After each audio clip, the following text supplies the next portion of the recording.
मुकेश साहनी ने ये महिला सशक्तिकरण की बात करते हैं, ये लोग बेटी बचाओ बेटी पढ़ाओ की बात करते हैं और इस तरह की हरकतें जी मुझे बहुत उसकी जानकारी नहीं है। बीजेपी कह रही है 40 की 40 सीट हम जीतने जा रहे हैं। पहले बीजेपी क्या 40 की 40 कह रही थी, फिर 400 पार कह रही थी, अब देश की जनता ने उस 400 का हवा निकाल दिया है। वैशाली के पूर्व सांसद आरजेडी से इस्तीफा दे दिया है रामा किशोर सिंह।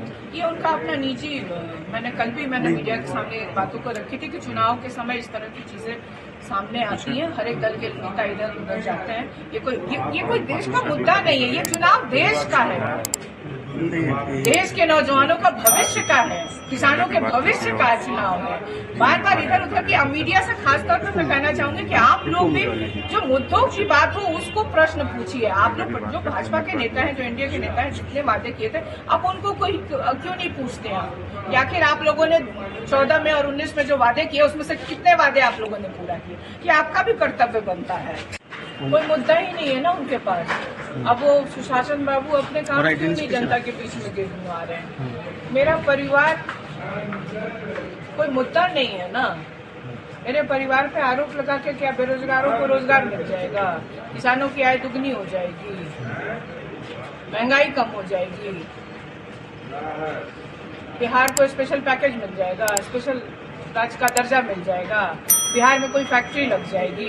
तो ये अपनी नाकामियां छुपाने के लिए इधर उधर की बात करते हैं, कभी परिवार की बात करते हैं, कभी क्या पहनना है, क्या खाना है, इस तरह की बात करते हैं। इससे देश के जनता का कोई भलाई नहीं हो रहा है, इससे देश की जनता का कोई फायदा नहीं है।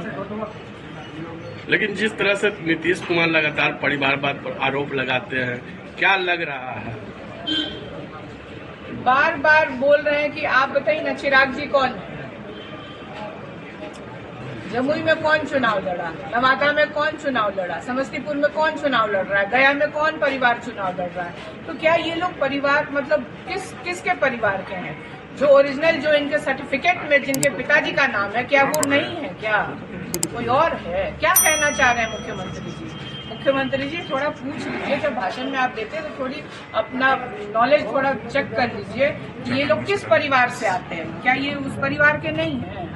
निशा जी, कल प्रधानमंत्री ने कहा कि मुसलमानों को संविधान के तहत रिजर्वेशन नहीं दिया जाएगा। पहले तो बताइए ना कि 2-2 करोड़ 20 करोड़ हो गया, उसमें से कितने रोजगार आपने दे दिए युवाओं को? बिहार की बंद पड़ी चीनी मिलों को खुलवा दिया है। चाय कब पियेंगे? डेट बता रहे हैं मीडिया को। महंगाई कब कम करेंगे? किसानों की आय कब दुगनी करेंगे? ये प्रधानमंत्री जी बात कर रहे हैं।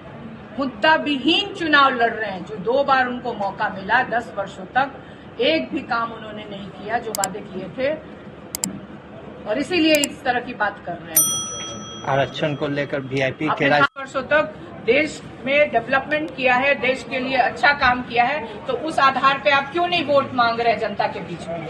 इधर उधर की बात क्यों कर रहे हैं?